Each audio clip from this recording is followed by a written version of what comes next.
Tahukah kamu, jika Indonesia merupakan negara penghasil timah terbesar kedua di dunia dengan produksi 66.000 ton timah pada tahun 2020.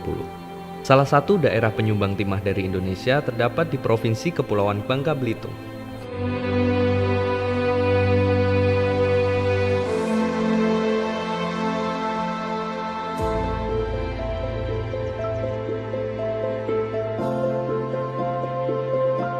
Dengan luas wilayah yang hampir 3/4-nya merupakan lautan tambang timah, sebagian besar masyarakat di Provinsi Kepulauan Bangka Belitung memanfaatkan sumber daya alam tersebut sebagai potensi untuk menjadikannya mata pencaharian sehari-hari. Beberapa orang bilang, area bekas tambang timah akan menjadi kawasan tandus dan kerontang. Faktanya, banyak tanah bekas tambang yang dimanfaatkan oleh masyarakat setempat. Ada yang menjadikannya sebagai areal pertanian untuk bercocok tanam, maupun tempat wisata. Bahkan, ada kisah unik dari Desa Cambai Selatan, Provinsi Kepulauan Bangka Belitung, di mana masyarakat setempat telah memanfaatkan tanah hasil dari program redistribusi yang berada dalam kawasan izin usaha pertambangan. Nama saya Haji Usman, tempat tinggal saya Desa Cambai, Kecamatan Namang, Kabupaten Bangka Tengah. Pada waktu itu di sini hutan semua, pada waktu itu tambang. Kemudian pada tahun itu kami penambangannya tidak kena di tempat yang orang tua kita ini. Saya inisiatif untuk menanam sawit. Nah, pada waktu itu penanaman sawit kita belum ada semacam dokumen tanah. Dengan adanya program BPN, Badan Pertahanan Nasional ke Bangka Tengah, maka kami melalui BPN Bangka Tengah, melalui kepala desa, bagi masyarakat yang punya lahan, yang berminat ingin membuat sertifikat redis, silakan melapor ke kepala desa. Dan akhirnya kami tahun 2020 akhir kami telah dapat sertifikat yang seperti ini. Dalam pengelolaan sumber daya alam, kedudukan tambang timah tidak terlepas dari penggunaan tanah di atasnya.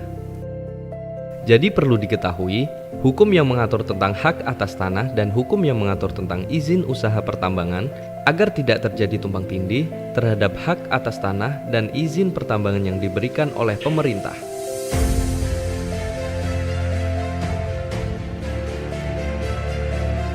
Para pemegang izin usaha pertambangan itu, izin yang dimiliki ini hanya untuk melakukan kegiatan pertambangan.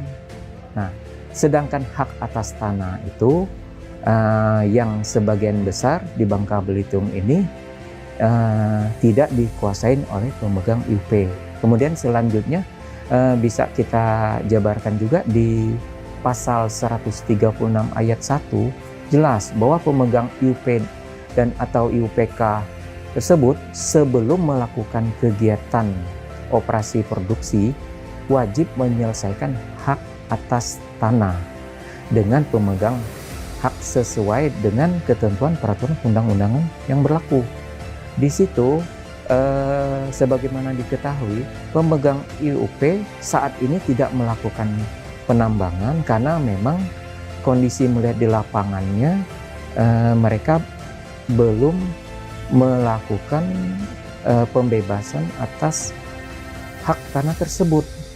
Nah, sehingga dari masyarakat yang sebelumnya sudah melakukan kegiatan tanam tumbuh, sudah mempunyai pemukiman tersebut, sehingga merekalah yang mempunyai hak untuk kegiatan-kegiatan untuk menjalani hajat hidup saat ini.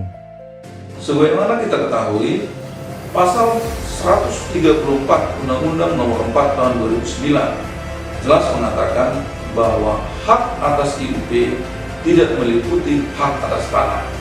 Artinya objek IUP itu berbeda dengan objek hak atas tanah. Namun untuk memperkuat ini, kita berkoordinasi dengan Dinas SDM, dan Dinas SDM bersedia memberikan rekomendasi pertimbangan teknis untuk menunjukkan bahwa pelaksanaan redistribusi tanah itu memang memiliki dasar hukum yang kuat. Dan untuk memperkuat lagi, maka pihak SDM dilibatkan dalam penelitian lapangan dan sidang panitia pertimbangan land reform.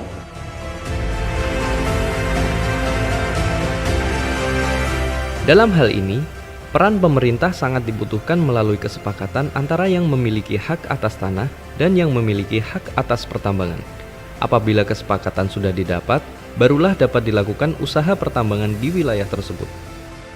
Jadi, hak atas pertambangan yang diberikan oleh pemerintah tidaklah menghapus hak atas tanah yang ada di atasnya. Kami sekarang lagi bekerja sama dengan pihak BPN untuk menata reforma agraria tersebut.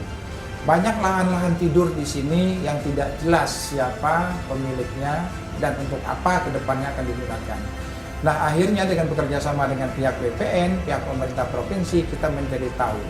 Demikian juga adalah pemilik-pemilik misal IUP yang tidak dikerjakan secara maksimal, apabila batas waktu yang sudah ditentukan tidak dilakukan dengan baik, maka tolong itu diberikan kepada masyarakat agar masyarakat bisa mengelola hutan-hutan ataupun areal-areal yang pemilik IUP-nya bisa memberikan kebebasan bagi masyarakat untuk memanfaatkan areal-areal tersebut menjadi lahan perkebunan bagi masyarakat yang ada di Provinsi Kepulauan Bangka Belitung.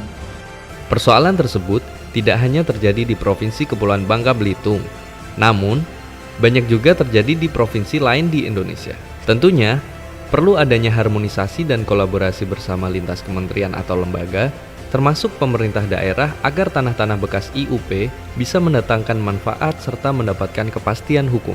Hal ini yang menjadi salah satu bahasan yang akan diangkat dalam Gugus Tugas Reforma Agraria atau GTRA Summit 2022.